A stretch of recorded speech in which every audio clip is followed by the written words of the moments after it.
রাজবাড়ীর গোয়ালন্দে নুরুল হক ওরফে নুরাল পাগলার দরবারে হামলা চালিয়ে তার মরদেহ কবর থেকে তুলে পুড়িয়ে দিয়েছে একদল বিক্ষুব্ধ জনতা। শরীয়ত পরিপন্থী পদ্ধতিতে দাফন করা হয়েছে এমন অভিযোগে এই ঘটনা ঘটে। এতে অন্তত ৩০ জন আহত হয়েছেন বলে প্রাথমিকভাবে জানা গেছে। শুক্রবার জুমার নামাজের কিছুক্ষণ পর এই ঘটনা ঘটে। পরিস্থিতি নিয়ন্ত্রণে আনতে গেলে উত্তেজিত জনতা পুলিশের দুটি পিকআপ ভাঙচুর করে এবং উপজেলা নির্বাহী কর্মকর্তার গাড়িও ক্ষতিগ্রস্ত হয়। খবর পেয়ে রাজবাড়ীর পুলিশ সুপার মোহাম্মদ কামরুল ইসলামের নেতৃত্বে পুলিশ ও সেনাবাহিনী ঘটনাস্থলে পৌঁছে পরিস্থিতি নিয়ন্ত্রণে আনে। বিষয়টি নিশ্চিত করেছেন রাজবাড়ীর অতিরিক্ত পুলিশ সুপার মোহাম্মদ শরীফ আল রাজীব। ঘটনার আগে জুমার নামাজের পর ঈমান আকিদা রক্ষা কমিটির উদ্যোগে বিক্ষোভ সমাবেশ অনুষ্ঠিত হয়। তারা অভিযোগ করে বলেন, নুরাল পাগলা কালিমা, আজান ও দুরুদ বিকৃত করেছেন এবং নিজেকে ইমাম মাহদি দাবি করেছিলেন।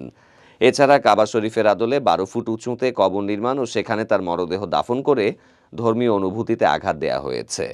এই অভিযোগে আয়োজিত বিক্ষোভ সমাবেশ শেষে উত্তেজিত জনতা তার দরবারে গিয়ে ভাঙচুর চালায় এবং পরে মরদেহ কবর থেকে তুলে এনে পুড়িয়ে ফেলে।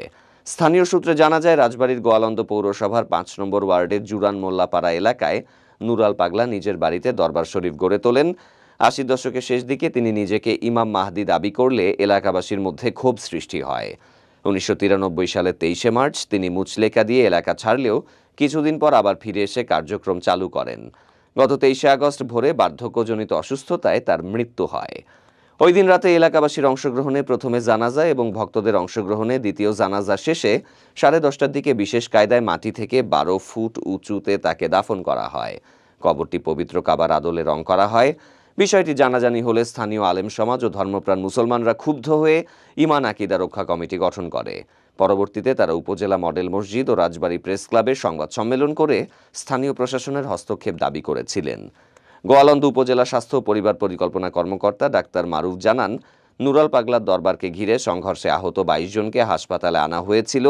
এর মধ্যে ১৯ জনকে ফরিদপুরে রেফার্ড করা হয়েছে। বাকি ৩ জন ভর্তি হলেও পরে নিরাপত্তার জন্য তারা ফরিদপুর মেডিকেল কলেজ হাসপাতালে চলে যান।